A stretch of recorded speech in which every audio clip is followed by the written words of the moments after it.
Hi everyone, myself Navyatha, working as Assistant Professor in the Department of Cybersecurity and Data Science in MLR Institute of Technology. Today I am going to discuss about the topic normalization. The overview of my presentation includes what is normalization and the purpose of normalization and the types of normal forms. So we have basically six types of normal forms. 1NF, that is nothing but first normal form, second normal form, third normal form. BCNF stands for boys quad normal form, which is also called as 3.5NF, and fourth normal form and fifth normal form. So in today's session, let us discuss about only the purpose of normalization and first normal form and second normal form. Now let us go for second normal form. So what is second normal form here? A table is said to be in 2NF or second normal form if the following conditions hold. What is the first condition? The table must contain in 1NF. The table must satisfy the first normal form. That means no multiple values must be there in the table. And the second point is, what is the second point here? No non-prime attribute is dependent on the proper subset of any candidate key of the table. No non-prime attribute is dependent on the proper subset of any candidate key of the table. And what is no non-prime attribute? What is the definition of non-prime attribute? As I said in our previous sessions, for example, candidate key is what here? SID comma SName. If at all for a relation, SID, SName and SMobile number, this is what the relation, that is nothing but the schema, and the candidate key for this relation is SID and SName. So what are prime attributes here? Whatever the attributes that are there in the candidate key, those are called as prime attributes. Rest of all non-prime attributes. So what are the non-prime attributes in this relation? What are the non-prime attributes in this relation? That is nothing but SMobile number. This is what non-prime attribute. Why? Because whatever the attributes that are there in the candidate key, those considered as prime attributes. Rest of all will be the non-prime attributes. So here no non-prime attribute is dependent on proper subset of any candidate key. And the same step can be represented in this manner also. The same step can be represented in this manner also. What is that one? All non-prime attributes should be fully functionally dependent on candidate key. All non-prime attributes. For example, see, this is the what? The non-prime attribute, SMobile number. This must be fully dependent on the candidate key. That means SMobile must be fully dependent on SID and SName. What is nothing but dependency? That is nothing but what? This SMobile must be derived by SID and SName. See here, SID plus SName must derive, SID plus SName must derive SMobile number. That is what the intention. That is what the intention here. SID plus SName must derive. Why? Because this is what? The prime attributes. Right? These prime attributes must be derived by, must derive this mobile number.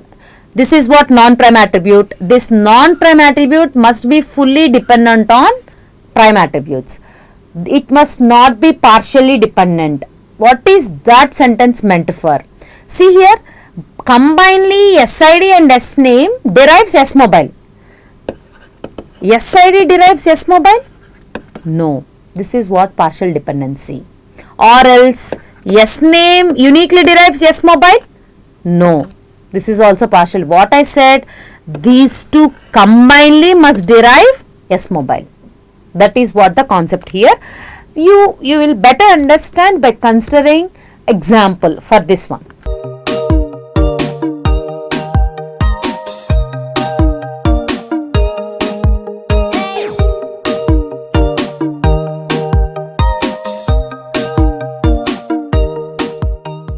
Okay, you will better understand. Let us discuss. So what is second normal form here? Second normal form means the normal form must satisfy 1NF. That is the first thing. And there must be no partial dependency. Right? That means all the non-prime attributes must be fully dependent on candidate key. That is what the second point here. Let us discuss this one with a simple example. What is that example? Let us consider this table. Customer ID, store ID and location. These are the three columns: customer ID, store ID and location. And here the candidate key, they have mentioned the candidate key is nothing but what? Customer ID, store ID. Customer ID, store ID, both uniquely combinedly, uniquely will derive the location here. That is what. See, customer ID, store ID is nothing but candidate key. So what are the prime attributes here? What are the prime attributes? The attributes that are there in the candidate key. Those are nothing but the prime attributes. So what are the prime attributes here? Customer ID and store ID. These are prime attributes. What are non-prime attributes here? What are non-prime attributes? Only one, that is what we called as location. Why? Because it is not a part of candidate key. Right. So what is the second point? First point is whether this table is in 2NF or not. To check that one, we used to check whether it is in 1NF or not. Whether it is in 1NF? Yes, it is in 1NF. Why? Because every column contain atomic values. No multiple values are there. It is in 1NF. So whether it is satisfying the second point, let us discuss now. What is the second point? This location, non-prime attribute. This is what non-prime attribute, right? This location must be derived from combining these two, customer ID and store ID. Right? This location must be derived by combining customer ID and store ID. So check whether this location, this is what location? Location is deriving from the store ID uniquely itself without considering the customer ID also.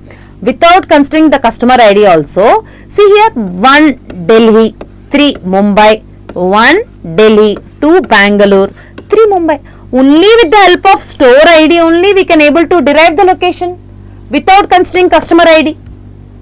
That is not the case for in 2NF, right? By combining these two, we must derive location. But in this example, with the help of store ID only, we can able to derive location uniquely. That is not the case. So what we have to do, right? So what we have to do here, by 2NF, non-prime attribute should be funnily dependent on candidate key. But in the above example which I have said, location can be derived by using only one attribute, that is store ID. From store ID itself we are deriving the location, right, without considering the customer ID. That is not the case in 2NF. So we can decompose the given table into 2 or more tables. So by decomposition, let us decompose this one. See here, we have 3 columns. We used to decompose it into 2 columns, right? So let us consider store ID location one table, one subtable, and customer ID store ID as one subtable. So let us take store ID and location. Store ID location means here what we have to do, 1 Delhi, next 2 Bangalore, 3 Mumbai. These 3 will be enough. Why? Because 1 Delhi, 3 Mumbai has been repeated, right? So we have to take we have to consider one subtable with store ID location, with these 3 rows, 1, 2, 3. That is what I have represented here, store ID location.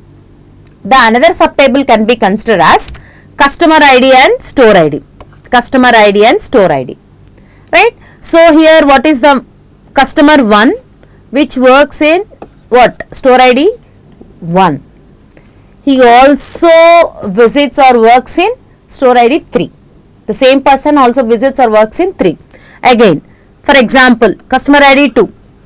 He can work or visit 1, 3, 2, 4, 3. So we can consider this one as another subtable. This one as another subtable, customer ID and store ID. So in this, what will be the candidate key? In this, what will be the candidate key? Store ID. Why? Because this can be unique. Okay. In this table, what will be the candidate key? Candidate key is nothing but a primary. It's just like a primary key with more attributes which can retrieve the data uniquely, right? That is what the candidate key here. So what will be the candidate key? So only customer ID can be a candidate key here. Only considering customer ID can be a candidate key? No. Why? Because it has redundancy. 1, 1, 2, 3, 4. Right? It has redundancy by considering only customer ID. So if at all, let us consider only store ID can be a candidate key here? No. Why? Because it is also having the redundancy. So what will be the candidate key in this table? We can combinedly consider as this one as a candidate key, so that we can uniquely retrieve the data. No repetitions are there. If we used to combine these two, no repetitions are there, right? So see here, 1 1, 1 3, 2 1, 3 2, 4 3. Any repetitions are there? No. So here we can able to consider the candidate key with considering both customer ID and store ID. Now let us check. Whether these tables are in 2NF or not. So if at all this table is in 2NF or not, let us check that one. First point is what? It must be in 1NF. Yes, it is in 1NF. Why? Because no multiple values are there here. Next, let us check the second point. What is the second point here? No partial dependency. That means non-prime attributes must be totally dependent on prime attributes. What are prime attributes in this table? What are prime attributes? Store ID. What are prime attributes? Store ID. What are non-prime attributes in this table? Location. Location is nothing but non-prime attribute. Why? Because in candidate key we have represented only store ID. Rest of the store ID, rest of all columns or attributes will be non-prime attributes. So what is the column here? Location. So this location, what is the second point of 2NF? What is the second point of 2NF? Non-prime attributes should be fully dependent on candidate key. This is what? Non-prime attribute should be fully dependent on candidate key. Non-prime attribute is nothing but location. Location is fully dependent on store ID. Right. So this is what? This table is in 2NF. Let us check for this table. Okay. So what is 2NF? First point is it must be in 1NF. Yes, it is in 1NF. Why? Because the table doesn't contain any multiple values. What is the second point? Second point is what? See, this is the second point. All the non-prime attributes should be dependent on the candidate key. Should be fully dependent on the candidate key. What are the non-prime attributes here? The attributes that are not a part of candidate key. So here only two attributes are there which are part of candidate key. Then what are there is no non-prime attribute here. There is no non-prime attribute. So obviously this table is in what? 2NF. Clear? So that is what about here second normal form. Let us discuss this one with a simple example. By considering the closure, by representing the closure. We have already discussed about how to find the closure of a given set of FDs. Right? So let us discuss. This is not a problematic approach whether the given relation is in 2NF or not. This is especially meant for GATE, NET examinations. This concept will be very useful. So let us deal this one. Check whether the following relation is in 2NF or not. What is the relation here? R of ABC. This is what? The schema. That means the relation contains, these are all the columns. A, B, C, D, E, F. These are nothing but the number of columns in which the relation exists, right? Next, the FDs. What are the given FDs here? This is what the given FDs. So how we can able to represent a closure? So the first step is we need to find out the closure of all the attributes in the given relation. That is what the first step. Right? What is the first step here? We need to find out the closure for all the given attributes of the relation. So closure means what? Closure means what these attributes derive. That is what the thing. So the first step is here we need to include whatever the attributes are there that we are going to derive. A, B, C, D, E, F. We have to include all these attributes. And we used to derive what A derives, what B derives. A derives here B. B is already included. B derives anything? No. C derives anything? C derives F. That is also has already been included. Next, D derives anything? D derives? No, nothing is there. E derives anything? E. E derives A, which is also included. F derives anything? No. So, this is what the closure. Right? Closure of A, B, C, D, E, F. And it is a super key. What is a super key? Super key is nothing but the key that generates all the attributes of a given relation. This is what super key. So, if at all this is a super key, then what is the next step? We can find out the candidate keys. We can find out the candidate keys by discarding the LHS part. So, what is the next step here? right? So see here, A, B, C, D, E, F, this is what the thing. Here A derives B, by the given FD, A derives B, so I can discard B here. A derive, I can discard B. So A, C, D, E, F plus. So here I can include AC. Why? Because I have discarded B. A derives B. That is what my intention. So I have discarded B and I included rest of all the elements here. A, C, D, E, F. So I have to include A, C, D, E, F. A, C, D, E, F. And again I used to check whether this A derives what? B, and C derives anything. EC derives D, which have already been included, and rest of all things has been included. This is also a super key. Next, let us check whether some more elements derives anything, right? So here, see here, A derives okay. Next, C derives F. C derive with this functional, C derives F. So I can discard F. I can discard F. So what will be ACDE plus. This is what the closure. Now I have to find out. So I have to include all the attributes ACDE, whatever the attributes that are there, that I am going to find out, and we need to check whatever the attributes that are going to derive. A derives anything? Yes, B. Next, C derives what? Here C is there. C derives what? F, right? And D derives anything uniquely? No. EC derives what? D, which have already been included. So rest of all. Let us check again. Anything derives any other attributes, right? So here EC derives D by considering this one. See here, EC derives D. EC derives D. So we can discard D here. Clear? We can discard D. So ACE plus. Why? Because by this functional dependency, EC derives D.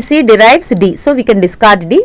So now we get ACE, and what is the closure? We need to include all these attributes ACE, and we need to check what A derives what? B here, C derives F, E derives A, next A derives B, and EC combinedly derives what? D.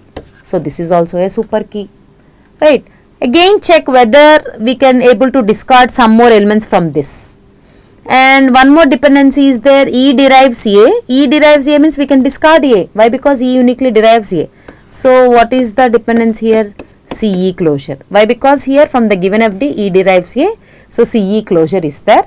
So here we have to represent CE, and so here from the dependency, what C derives? C derives F. What E derives? E derives A.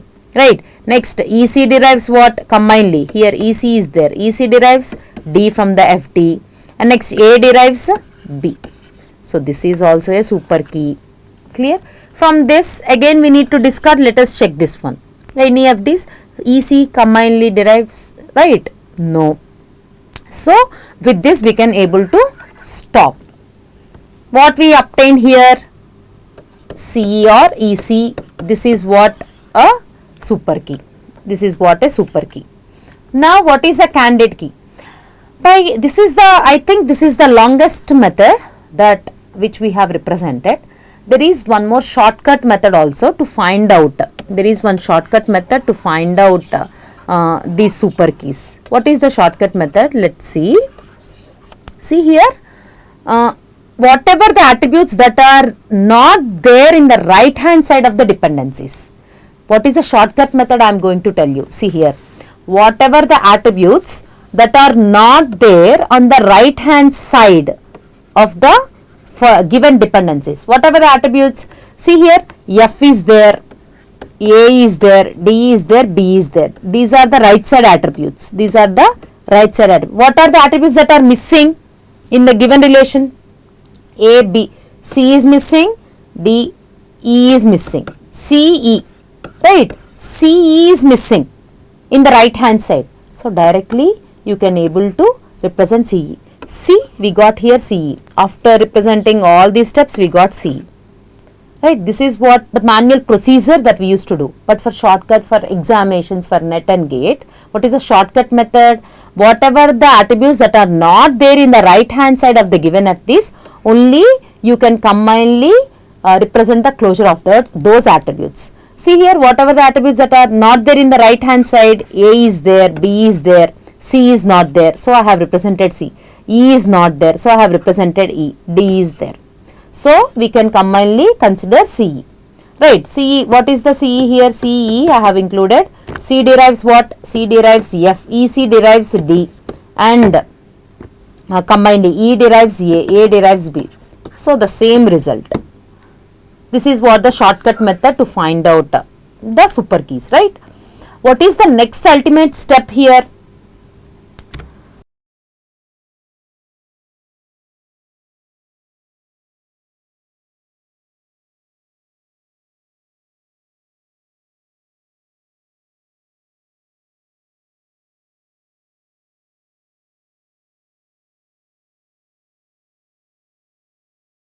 After finding CE, to find the number of candidate keys, to find the number of candidate keys, we used to find out the proper subsets. What are the proper subsets here? C plus, E plus. These are nothing but the proper subsets, right? These are nothing but the proper subsets. So what is the C plus? C plus means what here? C closure. We have to include C. So what are the dependencies? Whether C derives anything? Here in this dependency, whether C derives anything, let us include those things. C derives what? F. So here we need to include C derives F. Okay. F derives anything? F derives anything here? F derives? No. CF combinedly derives? No. So this is what the closure of C. Clear? Next, what is E? Closure of E. We have to include this attribute. Whether E derives what? E derives A. E derives A. Okay. From the given FD, A derives B. Right. Next, B derives what? B derives anything? B derives no. Whether combinedly EA or EB derives anything? Let us discuss that one. EA or EB derives anything? No. So we can able to stop here. Right. This is what the closure. And this doesn't contain all the attributes. So it is CE is nothing but a candidate key. CE is nothing but a candidate key. And we need to check whether only CE is a candidate key or any number of candidate keys will be there in the relation or not. How? How means which I have discussed in the previous section, that is nothing but, see here, whether we used to check CE are at the right hand side of the given FDs or not. CE are available at the right hand side? CE are available at the right hand side? No. Right. So only CE is nothing but a candidate key here. So what are the prime attributes here? What are the prime attributes? The attributes that are there. C, E. These are nothing but prime attributes. Clear? What are non-prime attributes? Rest of all, whatever the attributes that are there in the relation, those are nothing but non-prime attributes. For example, A, B, C is a prime attribute, D, E is prime attribute, and F. These are all non-prime attributes. So what is the given relation? Now what we are going to prove whether the given relation is 2NF or not. So here what are the dependencies given? C tends to F, E tends to A. Let us write this. C tends to F, E tends to A, EC to D, A to B. EC to D, A to B. This is what the given FT is. Right. So we have obtained prime attributes, non-prime attributes till now. Clear? What are the rules for 2NF? It must be in 1NF, and the second rule is no non-prime attribute must be partially dependent on candidate key. Right. So non-prime attributes. What are any are the non-prime attributes here? A, B, D, F. So here let us take A. This is what the non-prime attribute. So this is the non-prime attribute. It must not be partially dependent. It must fully dependent on the candidate key. This non-prime attribute must be fully dependent on candidate key. That means EC. It must be fully dependent on EC. But by this functional FD, here A is deriving by only E, partially dependent. So the given relation is not in 2NF. The given relation is not in 2NF. Why? Because this A must be derived by considering EC combinedly. This A, non-prime attribute, must be fully dependent on the candidate key. But from the given FD, A has been derived partially from the given FD. Not with C. Only from E only we can able to derive. So it is not in 2NF. In this manner, we can able to represent the given relation is not in 2NF. Clear? So what we have discussed till now in this session, what is normalization? What is normalization? What is the purpose of normalization? To remove the redundancy, right? That is what. And how many types of normal forms are there? Types of normal forms. We have 6 types, and in this session we have discussed only 1NF and 2NF. And the rest of all normal forms we will discuss in the next session.